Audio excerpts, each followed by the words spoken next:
Hey, Andy and Ingrid and anybody else that's struggling with binge eating, I want to talk to you about something I think would really help you. Okay, so when I was dealing with my binge eating, my goal was not to stop binge eating.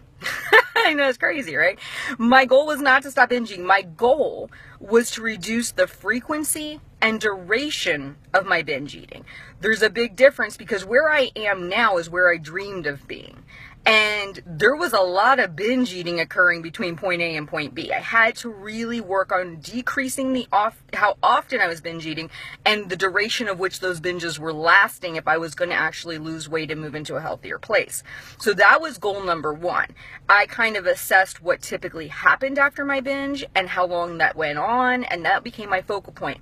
There's a couple things you can do right now to start helping you with that. First off, as soon as you have a binge, decide in that moment that you're going to get right back to your meal plan the next meal, point blank. Also, hating yourself or loathing yourself is not going to help you work past this. I promise you, I tried that for a decade. It didn't work. I am going to encourage you to actually start to be loving and kind to yourself. Now, after a binge, you're not going to feel that love and kindness. You're going to probably go back to your old behaviors of feeling a certain way. So what I'm going to do is in the morning when you're feeling fresh, and you're not, dealing with the post-binge situation, I would recommend you take a jar and you write down on slips of paper a lot of nice things you could do for yourself. Because when your binge happens, it is a very emotional experience.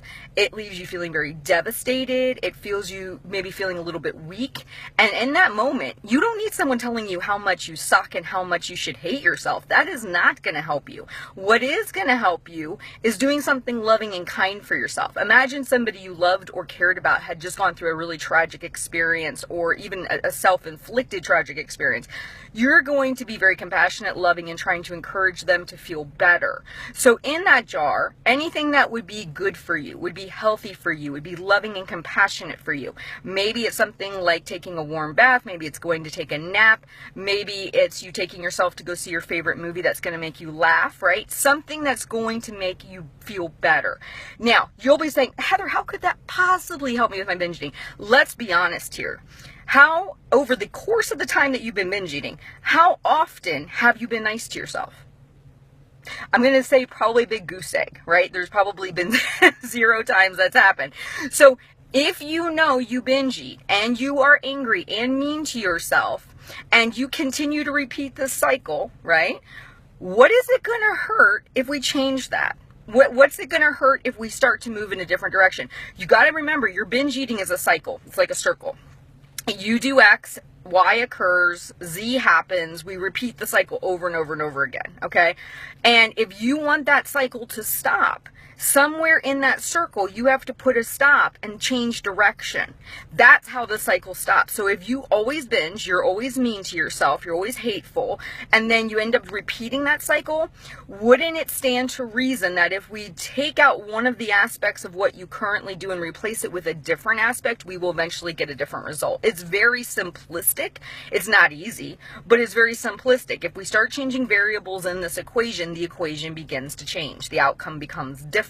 Okay, so the 2 big nuggets I want you to take away from this video: 1, we're not looking at removing binge eating right now. We're looking at reducing frequency and duration, so how often they occur and how long they go on for, and that means the aftermath, right? 2, being kind and loving to yourself after, as opposed to beating yourself and being kind of a horrible, I always use the example of boss A, who's just a very demanding, you're going to do this, you're going to do that. That's not working for you. You've got to start changing gears. And how do you do that? When you're in a good frame of mind, create things, create ideas that you could do after a binge when your mind is not going to naturally go there. All right, you have a great weekend. Anybody who's dealing with binge eating, we are going to be having a meeting on this, not this upcoming Tuesday, but I think it's the first Tuesday in February. So anything specific you would like to maybe hear me address regarding binge eating, you can post in the comments below, and we will discuss that Tuesday night. All right, you guys have a great weekend, and I'll talk to you soon.